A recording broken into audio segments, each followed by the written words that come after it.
நீங்கள்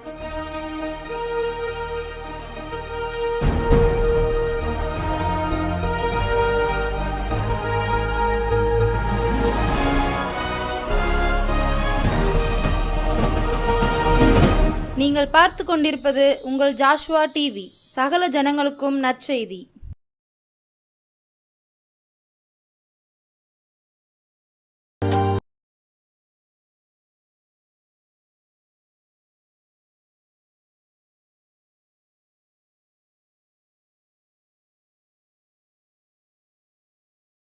பரிசுத்த நாமத்துக்கு ஸ்தோத்திரம் உண்டாதாக. தொடர்ந்து கிறிஸ்துக்குள்ளான பல காரியங்களை நம்ம தியானித்தோம். கிறிஸ்துக்குள்ளான ஸ்லாக்கியங்கள் என்னென்னு தியானித்தோம். கிறிஸ்துக்குள்ளான நம்ம சுயம் அழிக்கப்படுவது எப்படிங்கிறத நம்ம தியானித்தோம். கிறிஸ்துவுக்குள்ளே பிழைத்திருக்கும் போது உடைய பிரசனை எப்படி நமக்குள்ள அற்புதமான காரியங்களை செய்துங்கிறத நம்ம தியானித்தோம். இந்த நாட்களில் கிறிஸ்துவுக்குள்ளான வெற்றியை குறித்து நம்ம தியானிக்க போகிறோம். அதற்கு முன்பாக தலைகளை தாழ்த்தி ஜெபிப்போம். கிறிஸ்துவுக்குள் வாழும் எனக்கு எப்போதும் வெற்றி உண்டு. கிறிஸ்துவுக்குள் வாழும் எனக்கு எப்போதும் வெற்றி உண்டு. வெற்றி உண்டு, வெற்றி உண்டு, வெற்றி உண்டு, எனக்கு வெற்றி உண்டு, வெற்றி உண்டு, வெற்றி உண்டு, வெற்றி உண்டு, வெற்றி உண்டு, வெற்றி உண்டு, எனக்கு வெற்றி உண்டு, வெற்றி உண்டு, வெற்றி உண்டு. அன்பு தகப்பனே, சத்துருவை சிலுவையில் ஜெயித்த அன்பு தகப்பனே, சத்துருவின் சகல வல்லமை மேற்கொண்ட அன்பு நேசரே, உம்மை துதிக்கிறோம், உம்மை ஸ்தோத்தரிக்கிறோம். இயேசுப்பா ஆண்டவரே, எங்களுக்காக ஆண்டவரே சிலுவையில் வெற்றி சிறந்த அன்பு தகப்பன் எங்களோடு கூட இருக்கிறீர், எங்களுக்குள் வாழ்ந்து கொண்டிருக்கிறீர், எங்களுக்குள் ஆண்டவரே வெளிப்பட்டு கொண்டிருக்கிறீர். அதற்காக உமக்கு நன்றி செலுத்துகிறோம். அந்த இன்ப பிரசனத்தை நாங்கள் எந்த சூழ்நிலையிலும் இழந்து போகாதபடிக்கு, அந்த இன்ப உணர்வை நாங்கள் எந்த சூழ்நிலையிலும் மறந்து விடாதபடிக்கு தேவ ஆவியானவர் காத்துக்கொள்ளுங்க. தொடர்ந்து ஆண்டவரே அப்பா கிறிஸ்துக்களான வெற்றியை தியானிக்க எங்களுக்கு அருள்தாங்க. இயேசுவின் இன்ப நாமத்தில் ஜெபிக்கிறோம் நல்ல பிதாவே, ஆமேன். இந்த நாளிலும் நாம் தியானிக்கும்படி தெரிந்து கொண்ட வேத வசனம் 1 யோவான் 5ஆம் அதிகாரம் 4வது வசனம். 1 யோவான் 5ஆம் அதிகாரம் 4வது வசனம். தேவனால் பிறப்பதெல்லாம் உலகத்தை ஜெயிக்கும், நம்முடைய விசுவாசமே உலகத்தை ஜெயிக்கும் ஜெயம். தேவனால் பிறப்பதெல்லாம் உலகத்தை ஜெயிக்கும், நம்முடைய விசுவாசமே உலகத்தை ஜெயிக்கும் ஜெயம். இந்த வசனம் சொல்லுது நம்முடைய விசுவாசமே உலகத்தை ஜெயிக்கும் ஜெயம் அப்படின்னு சொல்லுது. இன்னொரு பகுதியில் பார்த்தோம்னு சொன்னால் 2 கொரிந்தியர் 2:17-16 வரை பார்த்தோன்னு சொன்னால், கிறிஸ்துவுக்குள்ள எல்லா இடங்களிலும் அவரை அறிகிற அறிவை கொண்டு எங்களுக்கு ஜெயம் கொடுக்கிற தேவனுக்கு ஸ்தோத்திரம்னு சொல்லி நம்ம பார்க்குறோம். அப்போ நம்ம எல்லா இடங்களிலும் எல்லா சூழ்நிலையிலும் எல்லா நாட்களிலும் ஆண்டவர் நமக்கு வெற்றி அருளுகிற தகப்பனாக இருக்கிறாரு. சத்துரு அவர் சிலுவையில் தோற்கடிச்சிட்டாரு, அவன் தோற்கடிக்கப்பட்டவன். ஸோ நமக்கு எதிரான எல்லா பிரச்சனைகளும் தோற்கடிக்கப்பட்டது. சத்துரு கொண்டு வருகிற எல்லா பிரச்சனைகளும், ஒருவேளை நம்ம அநேக நேரம் பிசாசை கட்டி ஜெபிக்கிறோம், அதெல்லாம் செய்யணும், ஆனால் அந்த உணர்வோடு நம்ம ஜெபிக்கணும், அதான் முக்கியம். பிசாசு தோற்கடிக்கப்பட்டவன், அவனால் இனிமேல் எழும்ப முடியாது. எப்படி ஒரு பல்லு பிடுங்கப்பட்ட பாம்பு நம்ம பயமுறுத்துதோ அதை போல் அவனால் பயமுறுத்த மட்டும்தான் முடியுமே ஒழிய நம்மை அவன் பாதிக்க முடியாது. நம்முடைய உணர்வுல தான் அவன் பாதிப்பை கொண்டு வரான். அந்த உணர்வுலேயே நம்மளை என்ன செஞ்சிருந்தான் அப்படின்னா தோற்கடிக்க அவன் முயற்சி பண்ணுறான். மற்றபடி அவனால் நமக்கு ஒரு சேதமும் இராது, ஒன்றும் உங்களை சேதப்படுத்த முடியாதுன்னு ஆண்டவர் சொல்லிட்டாரு. சத்துருவின் சகல வல்லமையை மேற்கொள்ள அதிகாரத்தை ஆண்டவர் நமக்கு தந்திருக்காரு. ஸோ அந்த அதிகாரத்தின்படி இந்த உலகத்தில் உள்ள எந்த காரியமும் நம்மை மேற்கொள்ள முடியாது, உலகத்தில் உள்ள எந்த பிரச்சனைகளும் நம்மளை பயப்படுத்த முடியுமே ஒழிய நம்ம பாதிக்க முடியாது, நம்மை மேற்கொள்ள முடியாது. இந்த விசுவாசம் தான் இந்த உலகத்தின் காரியங்களை ஜெயிக்கிற ஜெயம் அப்படின்னு சொல்லி வசனம் சொல்லுது. அப்போது அடுத்து சொல்லிட்டு தேவனால் பிறப்பது எல்லாம் உலகத்தை ஜெயிக்கும். அப்போ நம்ம எல்லாருமே தேவனால் மறுபடி பிறந்த தகப்பன், மறுபடி பிறந்தவர்கள். அவர் நம்முடைய தகப்பனா, அவருக்கு ஆவிக்குரிய பிள்ளைகளாக நாம் இருக்கோம். இல்லை உலக பிரகாரமான நம்ம தகப்பனுக்கு நம்ம பிள்ளைகளா உலகத்தை போல ஜீவித்த நாட்கள் உண்டு. ஆனால் என்று இயேசு கிறிஸ்துவ சொந்த இரட்சகராக ஏற்றுக்கொண்டு அவருடைய பிள்ளைகளாக மாறினோமோ அன்றைக்கே நாம் அவருடைய பிள்ளைகளாக ஆயிட்டோம். அவருடைய சுபாவம் நமக்குள்ளே இருக்குது, அவருடைய சுதந்திரம் நமக்கு உண்டு, அவருடைய அதிகாரத்தை அவர் நமக்கு தந்திருக்கிறார். இந்த விசுவாசத்தோடு கூட நம்ம ஒவ்வொரு நாளும் இந்த உலகத்தில் நம்ம எதிர்கொள்ளக்கூடிய எல்லா காரியங்களும் அந்த விசுவாசத்தோடு நம்ம எதிர்கொள்ளும் போது அந்த விசுவாசமே இந்த உலகத்தை ஜெயிக்கிற ஜெயமாக மாறுகிறது. பாருங்க, இதுக்கு உதாரணமாக நம்ம 1 சாமுவேல் 17 அதிகாரம் நம்ம எல்லாருக்கும் தெரிஞ்ச பகுதி தான். தாவீதும் கோலியாத்தும் அது சிறு வயதில் நம்ம நிறைய கதைகளாக கேட்டிருக்கோம். கோலியாத்துங்கிற ராட்சசனை கோலியாத்துங்கிற சிறுவன் வெற்றி கொண்ட சரித்திரம் தான் அதில் வரும். போல் இன்னைக்கு உலகத்தோட பிரச்சனைகள் கோலியாத்தை போல எழும்பி நின்று நம்மளை பயமுறுத்தி கொண்டிருக்கலாம்.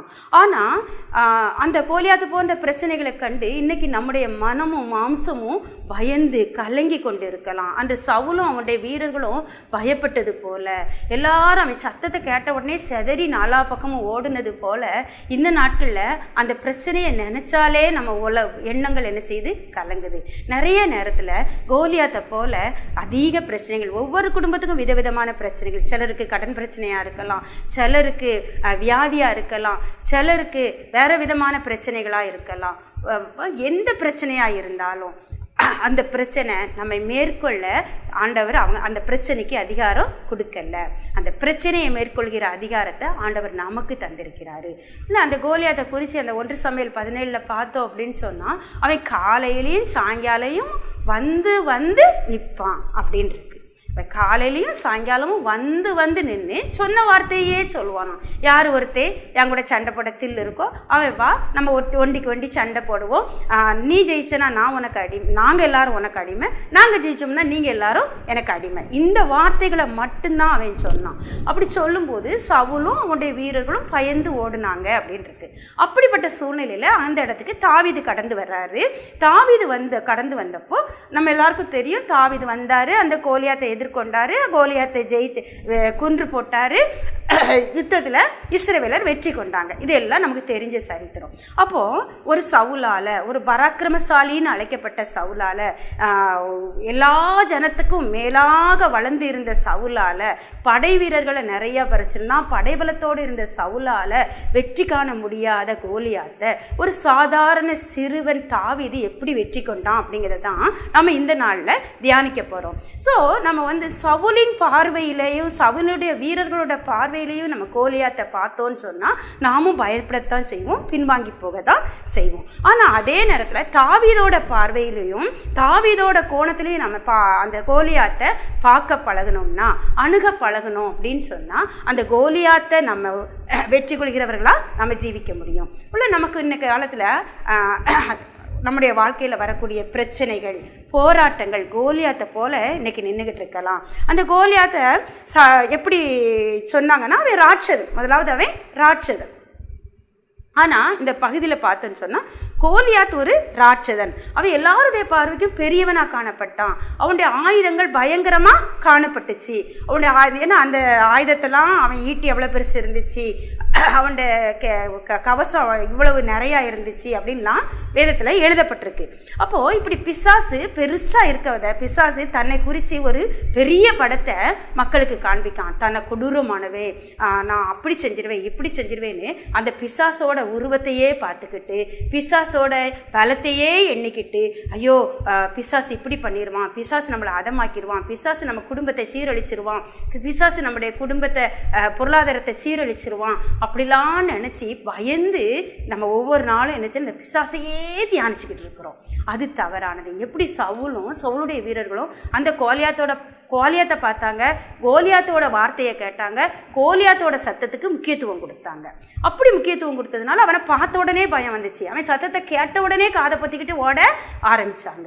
ஆனால் இந்த தாவீது வந்தான், அதே கோலியாத்தோட சத்தத்தை அவனும் கேட்கத்தான் செஞ்சான், அதே கோலியாத்தை அவன் பார்க்கத்தான் செஞ்சான். ஆனால் இவன் பார்த்த விதம் வேற. எப்படின்னு பார்த்தான்னு சொன்னால் அவன் ராட்சதனாக இருக்கலாம், ஆனால் எனக்குள்ள ரட்சகர் இருக்கிறார் அப்படின்னு. இதைத்தான் நான் சொன்னேன், கிறிஸ்து எனக்குள் பிழைத்திருக்கிறார். கடந்த வாரத்தில் சொல்லுவேன். சொல்லும்போது எனக்குள்ள ரட்சகர், அவன் ராட்சதனா இருக்கலாம், ஆனால் எனக்குள்ள இருக்கிற ரட்சகர் இவனை காட்டிலும் பெரியவர். அவர் என்னை மீட்பனா இந்த உலகத்துக்கு அனுப்பியிருக்கிறாரு. இந்த கோலியாத் மாதிரி பிரச்சனைகளுக்கு மத்தியில் சிக்கியிருக்கிற அடிமைத்தனத்துக்குள்ளான மக்களை விடுவிக்கிற ஒரு ரட்சகனா ஆண்டவர் என்னை தெரிந்து கொண்டு எனக்குள் வாழ்ந்து கொண்டு இருக்கிறார். ஸோ இந்த கோலியாத்தை என்ன பயமுறுத்த முடியாது. இந்த கோலியாத்தை வீழ்த்தி நானும் விடுதலையாவே என்னுடைய ஜனத்தையும் நான் விடுதலை ஆக்குவேங்கிற ஒரு எண்ணம் அவனுக்குள்ளே இருந்தது. எனக்குள்ள ரட்சகர் எவ்வளவு பெரியவர் அப்படிங்கிறத ஒரு விசுவாசம் அவனுக்குள்ள, இந்த ராட்சதனை பார்க்கிலும் இந்த கோலியாத்தை பார்க்கிலும் எனக்குள் இருக்கிற இயேசு பெரியவர், எனக்குள் இருக்கிற தேவன் பெரியவர், நான் விசுவாசித்திருக்கிறவர் இன்னார் என்று அறிந்திருக்கிறேன். அவர் சிலுவையில் வெற்றி சிறந்தவர், அவர் செங்கடலை இரண்டாய் பிரித்தவர், எரிகோவின் மதில்களை தகர்த்தவர், ஒரே ராத்திரியில் ஒரே தூதனை கொண்டு எத்தனையோ பேரை சங்கரித்தவர்ங்கிற எல்லா விசுவாசமும் அந்த தாவீதுக்குள்ளே இருந்துச்சு. தாவீதோட விசுவாசம் வேற யாரு? சவுலோட எண்ணங்களுக்கும் சவுலோட சிந்தனைகளுக்கும் சவுலோட பார்வைக்கும் சவுலுடைய வீரர்களுடைய பார்வைக்கும் அதே நேரத்தில் தாவீது ஆடு மேய்த்த சிறுவனாகிய தாவீதோட விசுவாசமும் பார்வையும் வித்தியாசமானதாக காணப்பட்டதுனால அவனால் அந்த கோலியாத்தை எதிர்கொள்ள முடிஞ்சுது. பாருங்க, அந்த வானம் எனக்கு சிங்காசனம், பூமி எனக்கு பாதப்படின்னு என்னுடைய ரட்சகர் சொல்லியிருக்கிறாரு. அவருக்கு முன்னால் இந்த பெலிஸ்தன் எம்மாத்திரன்னு சொல்லக்கூடிய ஒரு சிந்தனை அந்த தாவீதுக்கு காணப்பட்டுச்சு. அவன் பிசாசை பெருசுபடுத்தலை, பிசாசோட சேனை அவன் பெரிதுபடுத்தலை, இயேசுவானவரையும் அவரோடு இருக்கிற தூதர் சேனையையும் அவன் தன்னுடைய விசுவாச கண்களால் பார்த்தான். அவனோட பார்வை ஆவிக்குரிய பார்வையாக காணப்பட்டது. ஸோ இந்த நாட்களில் அந்த எல்லாரும் கோலியாத்தை பார்த்து சதறி போனாங்க. ஆனால் தாவீது மட்டும் ஆண்டவரை பார்த்து கோலியாத்தை அலட்சியப்படுத்தினான். அதே போல தான் இந்த நாட்களில் நம்முடைய சிந்தனைகள், நம்முடைய செயல்கள் எதை நோக்கினதாக காணப்படுது? ஆண்டுடைய வார்த்தையை பெரிதுபடுத்துதா? ஆண்டுடைய அற்புதங்களை தியானிக்கா? எனக்குள்ளே இருக்கிற ஆண்டவர் எப்படிப்பட்டவர்? அவர் என்னிலிருந்து எப்படி கிரியை செய்கிறார்? என்னை என்ன நோக்கத்துக்காக தெரிந்தெடுத்துக்கிறாருங்கிறத நம்ம சிந்திக்கிறவர்களாக காணப்படணும். ஒரு ஆவிக்குரிய பார்வை நமக்கு இருக்கணும். அந்த ராட்சதன் பாருங்க, குனிஞ்சி தாவீதை பார்த்து பேசுகிறான். ஆனால் இவன் நிமிர்ந்து அண்ணாந்து பார்த்து ஆண்டவரை நோக்கி கொண்டு அந்த கோலியாத்தை பார்த்து பேசுகிறான். அது மாத்திரம் இல்லை, இந்த தாவீதுக்குள்ளே ஒரு சிந்தனை இருந்துச்சு, இவன் எம்மாத்திரம். மற்றவங்களாம் ஐயோ இவன் எவ்வளோ பெரியவன் அப்படின்னு பேசும்போது இவன் மட்டும் சொன்னான் அவனுக்குள்ளே என்ன, மற்றவங்களாம் அவங்ககிட்ட என்ன இருக்குது, பிசாசுக்கிட்ட என்ன இருக்குங்கிறத பார்த்தாங்க. ஆனால் இந்த தாவீது மட்டும்தான் அந்த கோலியாத்துக்கிட்ட என்ன இல்லைங்கிறத பார்த்தான். பாருங்க, விருத்த சேதனம் இல்லாத இந்த பெலிஸ்தியன் அப்படின்னு சொல்கிறாரு. அவங்கெல்லாம் அவங்ககிட்ட இருந்த படைபலத்தை பார்த்தாங்க, ஆள்பலத்தை பார்த்தாங்க, ஆயுதங்களை பார்த்தாங்க, அவனுடைய உருவத்தை பார்த்தாங்க, அவனுடைய சத்தத்தை பெருசுபடுத்தினாங்க. ஆனால் இந்த தாவீது மட்டும்தான் அவங்ககிட்ட என்ன இல்லை, விருத்த சேதனம் இல்லாத இந்த பெலிஸ்தியன், கடவுளுக்கு பயப்படும் பயம் இல்லாத இந்த பெலிஸ்தியன், கடவுள் மீது அன்பும் பக்தியும் இல்லாத இந்த பெலிஸ்தியன், இவன் எம்மாத்திரம் அப்படின்னு சொல்லி பார்த்தான். அப்போது நாமும் கூட மற்ற சத்துருக்கிட்ட என்ன இருக்குது அப்படிங்கிறத பார்க்காம சத்துருக்கிட்ட என்ன இல்லை அப்படி சத்ருவோட பலத்தை பெருசுப்படுத்தாமல் சத்ருடைய பலவீனம் என்னங்கிறத நம்ம கண்டுபிடிக்கணும். அதே போல் நம்முடைய பலவீனத்தை பார்க்காம நம்முடைய பலம் என்ன, இல்லை நான் பலவீனமானவன் தான், ஆனால் எனக்குள்ளே இருக்கிற ஆண்டவர் பெரியவர், அவருடைய ஆவியாகிய அபிஷேகத்தை நான் இந்த மண்பாண்டமாகிய பொக்கிஷத்துக்குள்ளே பெற்றிருக்கிறேன். அந்த பொக்கிஷம் பெரிய பெரிய காரியங்களை செய்யக்கூடியது. அந்த பரிசுத்தாவியானவரின் பலத்தினால நான் பூமியின் கடைசி பரியந்த சாட்சியாக இருப்பேன்னு ஆண்டவர் சொல்லியிருக்கிறாரு. ஸோ இந்த சின்ன பிரச்சனை இதை நான் மலையாக பார்க்க மாட்டேன், ஒரு மண்மேடாக பார்த்து ஈஸியாக கடந்து செல்வேங்கிற நிச்சயத்துக்குள்ளே விசுவாசத்துக்குள்ளே நாம் வரணும். அது மாத்திரம் இல்லை, அநேகர் என்ன செஞ்சாங்க அப்படின்னா இவனை பார்த்து கேள்வி கேட்காங்க. தாவீதை பார்த்து சவுல் கேட்காரு, ஐயோ அவன் சிறுவயது முதல் யுத்த வீரன், கோலியாத் சிறுவயதுலேருந்து யுத்த வீரன், நீ எப்படி போய் அவனை ஜெயிப்ப அப்படின்னு சொல்லி கேள்வி கேட்டார். அவனோட எலியாபு கேட்காரு, அவனோட சகோதரன் எலியாபு, நீ அந்த மந்தையெல்லாம் ஆட்டு மந்தைய ஆடுகளை யாற்றை விட்டுட்டு இங்கே வந்த, போய் ஆடு மேய்க்க வேலையை பாரு, இங்கே உனக்கு என்ன வேலை, வந்த வேலையை பார்த்தோமா போனோம்னு சொல்லி ஒரு கேள்வியை கேட்டார். ஒவ்வொருத்தரும் இதை மாதிரி என்ன செய்கிறாங்க, ஒரு கேள்வி கேட்காங்க. அவங்க கேட்ட கேள்வியெல்லாம் இவனை விழத்தள்ளக்கூடிய கேள்வியாக தான் இருந்துச்சு. ஆனால் இந்த தாவீது ஒரு கேள்வி கேட்டான், நான் இந்த யுத்த களத்துக்கு வந்ததுக்கு முகாந்தரம் இல்லையா அப்படின்னு ஒரு கேள்வி தன்னை பார்த்தே கேட்டான். ஆண்டவர் என்னை எதுக்காக இந்த இடத்துக்கு அனுப்பணும். ஆடு மேய்ச்சிக்கிட்டு இருந்தேன் நானா இந்த இடத்துக்கு வரல, என் தகப்பனார் என்னை அனுப்பி வச்சதுனால நான் வந்தேன். இந்த நேரத்தில் நான் வந்த நேரத்தில் அந்த கோலியாத் வந்து இந்த வார்த்தையை பேசினதுக்கு ஒரு முகாந்திரம் உண்டு, என்ன அவர் இங்கே அனுப்பினதுக்கு ஒரு முகாந்திரம் உண்டு அப்படின்னு சொல்லிட்டு அவர் என்ன பண்ணார் அப்படின்னு சொன்னால் ஒரு ஆவிக்குரிய கேள்விகளை தன்னை குறித்து கேட்டார்.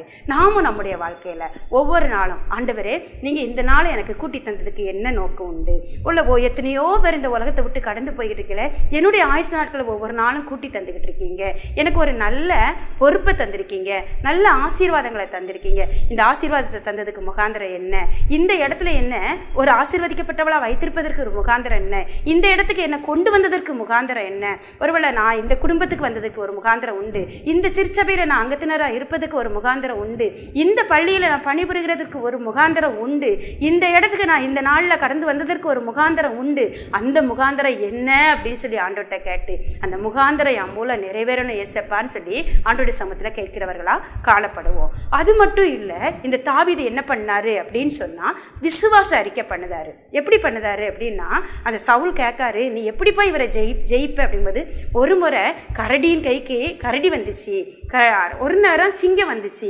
அதெல்லாம் அதோட கைக்கெல்லாம் நான் என்னுடைய ஆட்டுக்குட்டியை தப்புவிக்க ஆண்டவர் எனக்கு கிருபை செய்தார். அதே கிருபையை இந்த விருத்த சேதம் இல்லாத பெலிஸ்தனுடைய கைக்கும் ஆண்டவர் என்ன செய்வார், என்ன தப்புவிக்க அந்த கிருபையை தருவார். சிங்கத்தின் கைக்கும் கரடியின் கைக்கும் தப்புவித்த என் தேவன் இந்த பெலிஸ்தனுடைய கைக்கும் என்ன தப்புவிப்பார்னு சொல்லி விசுவாச அறிக்கை பண்ணாங்க. மற்றவங்கெல்லாம் மாறுபாடான அறிக்கை பண்ணும்போது, எதிர்மறையான அறிக்கை பண்ணும்போது, இந்த தாவீது மட்டும் அந்த தன்னுடைய தேவன் தன்னை எப்படி நடத்தினாருங்கிறத தியானிச்சு முந்தின நாட்களில் ஆண்டவர் தன்னை நடத்தின அந்த அற்புதமான பாதையை தியானிச்சு அன்று செய்த தேவன் இன்றும் செய்ய ஜீவன் உள்ளவரா, அதே வல்லமையோட அவர் இருக்கிறாரு, அவருடைய வல்லமை மாறாதது, அவருடைய கிருபை மாறாதது, அவருடைய அன்பு மாறாததுங்கிற நிச்சயத்தோடு கூட அறிக்கை பண்ணினாரு. அவர் கர்த்தரை உயர்த்தி தன்னை தாழ்த்தினாரு. ஒருவேளை நான் கரடியை கொன்னேன், நான் சிங்கத்தை கொன்னேன், நான் ஜெயிச்சிருவேன் அவர் சொல்லலை. சிங்கத்தின் கைக்கும் கரடியின் கைக்கும் என்னை தப்புவித்த கர்த்தர் இந்த விருத்த சிதறமில்லாத பெலிஸ்தனுடைய கைக்கும் என்ன தப்புவிப்பார்னு சொல்லி கர்த்தரை உயர்த்தினாரு.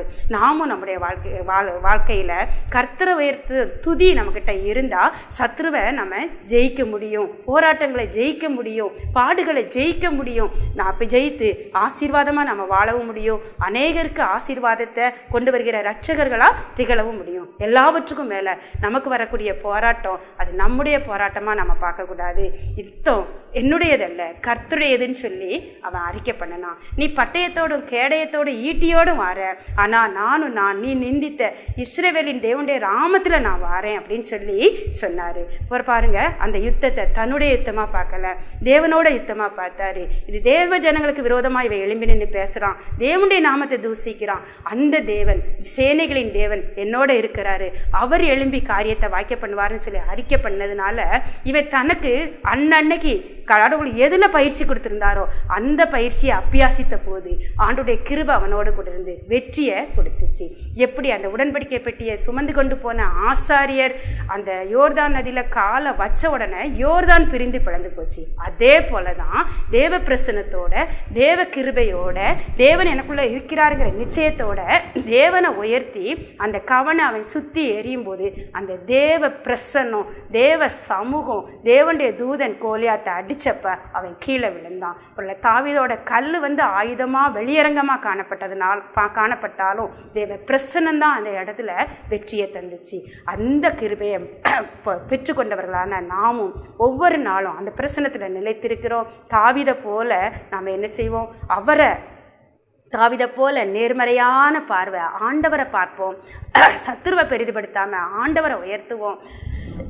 தாவீதின் கோணத்தில் நம்ம சிந்தனைகளை வளர்த்துக்கொள்ளுவோம். சவுலை போல இந்த வார்த்தையை கேட்கிறவர்களா அல்ல, தேவ சத்தத்தை கேட்கிறவர்களா, சத்துருவின் சத்தத்துக்கு முக்கியத்துவம் கொடுக்கிறவர்களா அல்ல, தேவ சத்தத்துக்கு முக்கியத்துவம் கொடுக்குறவங்களா, தேவ வார்த்தைக்கு முக்கியத்துவம் கொடுக்குறவங்களா, தேவ வசனம் என்ன சொல்லுது அப்படிங்கிறத ஆராய்ந்து பார்க்கிறவர்களா நம்ம ஜீவித்து எந்த போராட்டத்தையும் இது என்னுடைய போராட்டம் இல்லை, கர்த்தருடைய போராட்டம், அவர் என்னுடைய எல்லா நெருக்கத்திலும் நெருக்கப்படுகிறாருங்கிற விசுவாசத்தோடு கூட அவருடைய போராட்டமாக பார்த்து அவருடைய நாமத்தினால ஜெயம் எடுப்போம், அவரையே உயர்த்துவோம்.